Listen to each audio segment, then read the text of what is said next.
La Rhapsodie pour saxophone de Claude Debussy est une œuvre commandée en 1901 par une mécène américaine, Elise Hall Coolidge. Cette musicienne amateur jouait du saxophone et a passé une série de commandes à des compositeurs français pour faire découvrir cet instrument alors encore méconnu. À cette période, Claude Debussy est très occupé par l'exécution de son opéra Péléas et Mélisande. De plus, il ne connaît pas très bien le saxophone. Il indique dans une lettre à son ami le poète Pierre Louis, « Le saxophone est un animal à hanches dont je connais mal les habitudes ». Même le titre varie entre rhapsodie orientale, fantaisie pour saxophone, rhapsodie arabe, puis rhapsodie mauresque. Finalement, Debussy achève la notation du manuscrit en 1903, mais sous forme de particelle, une sorte d'esquisse qui n'a pas toutes les parties d'orchestre, mais qui offre les conditions suffisantes pour l'élaboration d'une réduction de piano et d'une partition d'orchestre. À cette époque, Claude Debussy est également très occupé par la composition de son œuvre symphonique La Mer. Et on pourra entendre les influences de celle-ci sur la Rhapsodie pour saxophone. C'est son ami, le compositeur Jean-Roger Ducasse, qui élabore sur la base de la fameuse particelle une version pour piano et une autre pour orchestre, éditée aux éditions Durand en 1919. La mécène américaine, très patiente, va finalement pouvoir recevoir la partition 18 ans après l'avoir commandée. La création a lieu à Paris en 1919 sous la direction de André Caplet et la pièce figure depuis au répertoire des saxophonistes. Mais l'histoire ne s'arrête pas là. Les interprètes saxophonistes sont frustrés par le manque de virtuosité de la partition. Ils auraient voulu une véritable pièce concertante, aux dimensions évitées par Debussy, peut-être à cause du niveau amateur de la commanditrice. L'un des fondateurs de l'école américaine de saxophone demandera en 1939 au chef d'orchestre Ernest Ansermet d'en modifier l'orchestration pour la première new-yorkaise, afin que la partie de saxophone soit enrichie de passages prélevés à l'orchestre. De nombreuses versions et réductions sont réalisées depuis et éditées selon cette idée. Nous proposons la partie de saxophone enrichie avec une partition arrangée par le saxophoniste Vincent David. Par contre, la partie de piano pose des interrogations.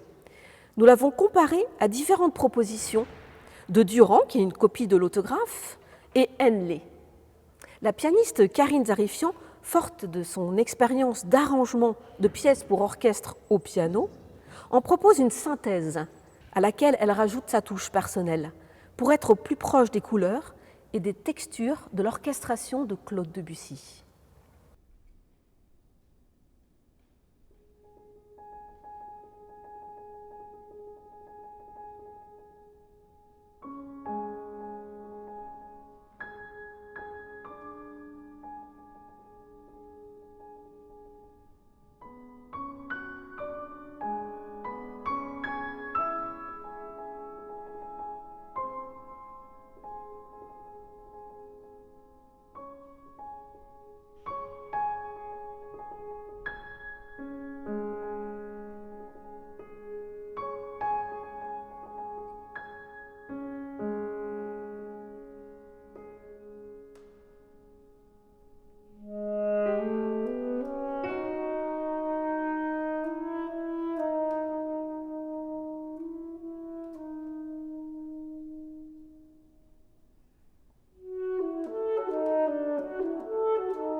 Thank you.